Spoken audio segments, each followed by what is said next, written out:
తిరుమల అంటేనే నిత్య కళ్యాణం, పచ్చతోరణం. ప్రతిరోజు అక్కడ పండుగే.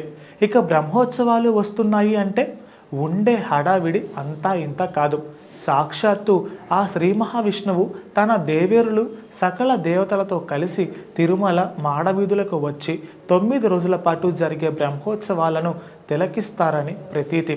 ఈ బ్రహ్మోత్సవాల సమయంలో శ్రీదేవి భూదేవి సమేతంగా మలయప్ప స్వామి ఉత్సవ మూర్తిగా 4 మాడవీధుల్లో వివిధ వాహనాలపై భక్తులకు దర్శనమిస్తూ ఉంటారు. బ్రహ్మోత్సవాల్లో మలయప్ప స్వామి దర్శనం, ఊరేగింపు సుమారు 7 శతాబ్దాల క్రితం నుంచి ప్రారంభమైనట్లుగా శాసనాలు చెబుతున్నాయి. అయితే అంతకు ముందు మలయప్ప స్వామి తిరుమల ఉత్సవాల్లో లేడా అంటే లేడని చరిత్రకారులు చెబుతున్నారు.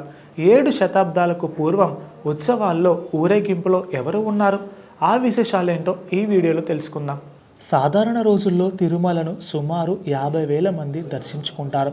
ఇక బ్రహ్మోత్సవాలు జరిగే సమయంలో ప్రతిరోజు 1,00,000 మంది వరకు స్వామివారిని దర్శించుకొని పునీతులవుతూ ఉంటారు. 9 రోజుల పాటు మాడవీధులు కిక్కిరిసిపోతాయి. ప్రతిరోజు ఉదయం సాయంత్రం సమయంలో ఉత్సవ మూర్తులు మాడవీధుల్లో ఊరేగుతూ ఉంటారు. మాడవీధుల్లో మలయప్ప స్వామి వివిధ రూపాల్లో శ్రీదేవి భూదేవిలతో కలిసి వస్తూ ఉంటారు. శ్రీ వెంకటేశ్వర స్వామికి పంచబేరాలు ఉన్నాయి. ఇందులో ఒకటి మలయప్ప స్వామి. అయితే సామాన్య శకం 1339లో మలయప్ప స్వామి ఉత్సవమూర్తి విగ్రహం పంచబేరాల్లో చేరింది. మరి అంతకుముందు ఉత్సవమూర్తుల్లో ఎవరు ఉండేవారు అనే దానికి శాసనకారులు ఏం సమాధానం చెప్పారో తెలుసా? సామాన్య శకం 1339కి ముందు శ్రీదేవి భూదేవితో కూడిన ఉగ్ర శ్రీనివాసమూర్తి విగ్రహం ఉత్సవమూర్తిగా ఉండేదని, ఉత్సవాల్లో ఈ విగ్రహమే ప్రధాన పాత్రను పోషించినట్లుగా చెప్పుకొచ్చారు. ఇప్పుడు ఎలాగైతే బ్రహ్మోత్సవాలు జరిగేవో 13వ శతాబ్దానికి పూర్వం కూడా అదేవిధంగా బ్రహ్మోత్సవాలు జరిగేవి. ఆ బ్రహ్మోత్సవాలు జరిగే సమయంలో శ్రీదేవి భూదేవి సమేతంగా ఉగ్ర శ్రీనివాసమూర్తి తిరుమాడ వీధుల్లో ఊరేగేవారు. ఇలా ఉండగా 13వ శతాబ్దంలో బ్రహ్మోత్సవాలు జరిగే సమయంలో హఠాత్తుగా తిరుమలలోని ఇల్లు అగ్నికి ఆహుతి అయ్యాయి. హఠాత్తుగా జరిగిన ఈ పరిణామాల నుంచి తమను కాపాడాలని శ్రీనివాసుడిని పండితులు, అర్చక స్వాములు, భక్తులు, తిరుమల ప్రజలు వేడుకున్నారు. దీనికి శ్రీనివాసుడు ఓ పరిష్కార మార్గాన్ని చూపించారని, ఇకపై ఉత్సవ మూర్తుల్లో ఉగ్ర శ్రీనివాసమూర్తిని తొలగించాలని, ఆ విగ్రహం స్థానంలో మలయప్ప కోణలో లభించే ఉత్సవ మూర్తుల విగ్రహాలను ఏర్పాటు చేయాలని శ్రీనివాసుడు ఆదేశించినట్లుగా నాటి శాసనాలు చెబుతున్నాయి. శ్రీనివాసుడి ఆదేశాలను అనుసరించి భక్తులు, అర్చక స్వాములు, పండితులు అందరూ కలిసి మలయప్ప కోణలో స్వామివారి విగ్రహాల కోసం అన్వేషించడం మొదలుపెట్టారు.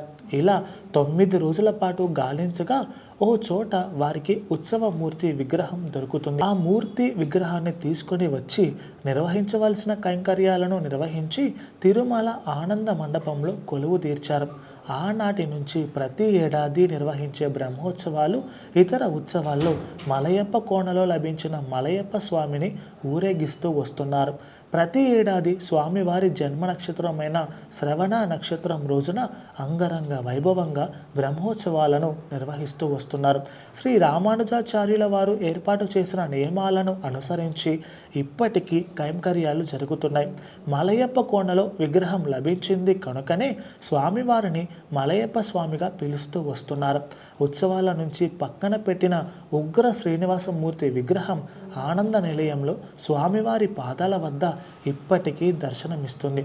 ఆనంద నిలయంలో కొలువైన శ్రీనివాసుడు స్వయంభూవుగా వెలసిన సాలగ్రామ శిలామూర్తి కాగా, మలయప్ప స్వామి తిరుమల కొండల్లో స్వయం వ్యక్తమై లభ్యమైన పంచలోహ మూర్తిగా చెబుతారు. మలయప్ప స్వామి గొప్పదనం ఏమంటే శ్రీవారి ఆలయంలో ఏ మూర్తికి లేనటువంటి వజ్ర కవచం, ముత్యాల కవచం, బంగారు కవచాన్ని కలిగి ఉండి భక్తులను అనుగ్రహిస్తున్నాడు. మనమంతా ఒకసారి మనసారా పిలుద్దాం, Govinda Govinda. Please subscribe to the channel and download the Politicos app from the links in the description.